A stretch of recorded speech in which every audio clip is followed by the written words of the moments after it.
You are listening to the Stop Binge Eating podcast with Kirsten Sarfty, episode number 187.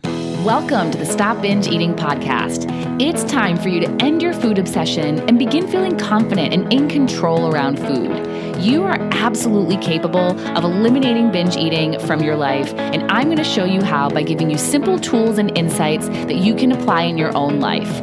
I'm your host, Kirsten Sarfty. Now let's get to it. Hi!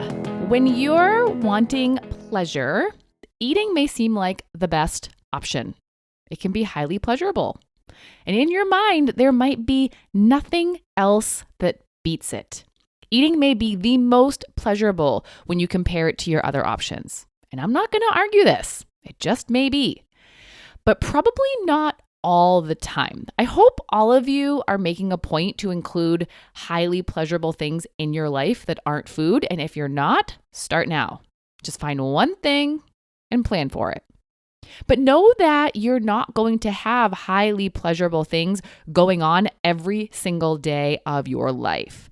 Most days, your pleasures will be more moderate. You'll be engaging in chill, relaxing, challenging, or sociable activities that don't get you super excited, but you enjoy them. And again, if you're not incorporating those kinds of things into your life, start now. Because we all want pleasure. We all deserve pleasure. Give it to yourself and find things that you like to do that aren't eating a lot of food alone by yourself. Because if you don't, you're going to continue to find all your pleasure in food. And if you decide to eat for pleasure less, without replacing it with other sources of pleasure, you'll feel deprived of pleasure, and that's not going to be a useful direction to go in. Stopping binge eating isn't also stopping pleasure. It's taking away a false pleasure, something you think is pleasurable but truly isn't when you look at the whole story, not just the part where the food tastes good.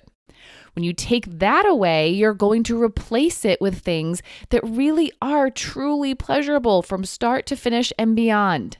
Things that you'll feel good about having done. So you're going to have options for other pleasurable things, moderate pleasures.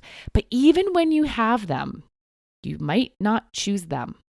You may look at the two options, eat food or do this thing, and choose the food.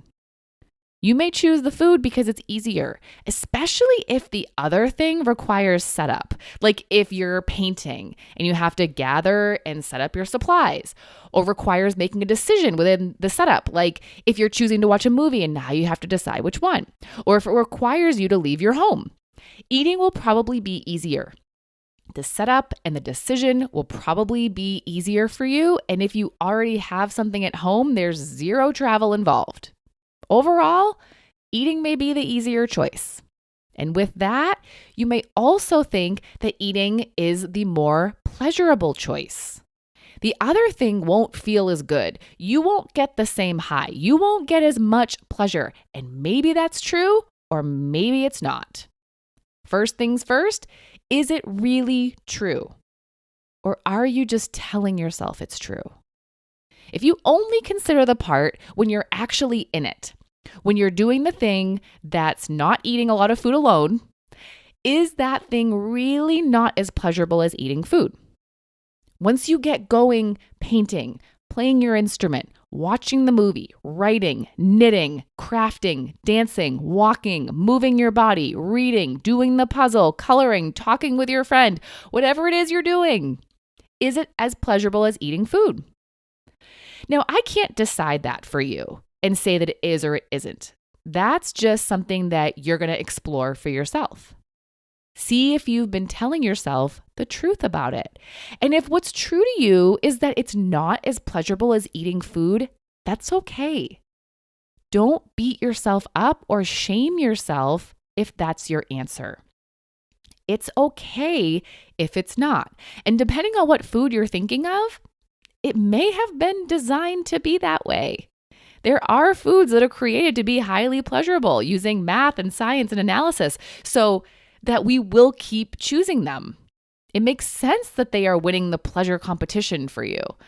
So yeah, when it's pleasure time for you and you have the option of choosing the highly pleasurable, easily accessible option or a moderately pleasurable option that's going to take some effort to get, it might be hard for you to choose the second option. But there's something you can do to make it easier for yourself. You can look at the big picture, the whole story, and decide based on what's the better option. You can choose by which is quickest and easiest, or by which is the better option overall. So many of you tend to only focus on the quick and easy, especially if you're feeling an urge or some other uncomfortable feeling because you're looking for the quick and easy way to feel better. You're also looking for the way to feel way better and get optimal pleasure. If you're only focusing on getting out of how you're feeling ASAP and getting optimal pleasure, then eating is going to be what you choose because eating will give you that. You get to feel better quickly and get all the pleasure goodness. But what happens after you get that quick, easy high of pleasure by eating a lot of food? You get a low that's long-lasting and hard. With the high comes the low. With the easy comes the hard. When you're eating all that food, you're not going to have the good without the bad. You've proven this to yourself time and time again. So there is one option for you. And then there's the other option, the one that's not as easy to get going and isn't as highly pleasurable. How's that one going to turn out? My guess is pretty well. You'll probably feel pretty good after you're done, and carrying on with your life will be easy. You won't have a stomach full of food and depleted energy holding you back from whatever it is you're wanting to do next or later or the next day. It's not highs and lows, it's moderate all the way through. It's effort and then it's easy. It's basically the opposite of binging. So when you look at the whole story for both options, which is the better option? That's where you're going to make your decision from. When you look at the whole story of both options, you see how much better the moderate option is. And when you do, that's when your desire for it will increase. You'll make yourself desire it more than eating when you look for the reasons why it's a better option. And your desire for eating will decrease, making it easier to say no. Now, at first, those desires may be about equal. You may have competing desires where you're wanting both and see the good and not so good in both. But you're going to choose the overall better option anyway because you know it's what you really want. It's what your true self wants. You'll allow that desire for eating to be there, and you'll intentionally tell yourself why the not eating option is the better option. You're going to make it desirable for yourself, and you'll choose it over and over. You'll intentionally find the pleasure in the activity, and if your brain wants to tell you that you should eat instead, you're going to tell it why you don't want to. And over time, this will get so much easier, and you'll teach your brain that this is better than eating.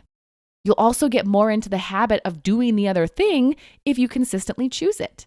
Eating food may be easier and more pleasurable, but it's probably not the better option. It definitely isn't if we're talking about eating a lot and binging. Now, I get that when you're feeling a strong urge, there's not a lot of rational thinking going on. It's more of a challenge to think rationally like this and think things through. But it's still worth trying, along with making a conscious decision to allow yourself to feel the urge. I never want you to think that just thinking through until the end is always the only thing you need to do. Sometimes it is, especially if it's a time when you're feeling a less intense urge and it's a case of just one more. Okay, just one more that keeps going until you've had like 10 one mores. In those cases, it's easier to think it through. But when the urge is stronger, the work of consciously allowing your urge needs to be done on top of thinking about your options. Just know that you do have options. Eating a lot of food isn't the only one.